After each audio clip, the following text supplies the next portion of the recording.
ও আদাব, সবাই কেমন আছেন? আশা করি ভালো আছেন। দেখেন, আমাদের আজকে গেট বিম ঢালাই হইতেছে। গেট বিমের কিছু গুরুত্বপূর্ণ কাজ এবং এটি বিল্ডিংয়ের অনেক গুরুত্বপূর্ণ একটি জিনিস।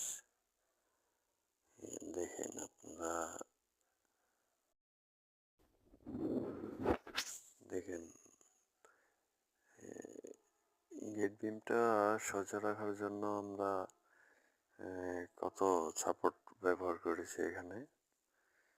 হ্যাঁ, দেখেন এভাবে গেট বিমে এভাবে দুপাশ থেকে সাপোর্ট দিলে একবারে আপনার ঢালাইয়ের পরেও অনেক সোজা থাকবে, কোথাও কোনো বাঁকা হবে না।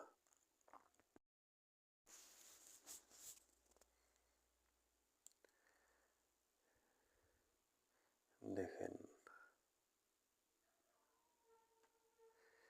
প্রিয় দর্শক, আমার ভিডিওগুলো যদি ভালো লেগে থাকে তাহলে অবশ্যই আমার চ্যানেলটি সাবস্ক্রাইব করবেন এবং লাইক কমেন্ট দিয়ে পাশে থাকবেন। নতুন নতুন ভিডিও পাওয়ার জন্য আমাকে উৎসাহিত করুন।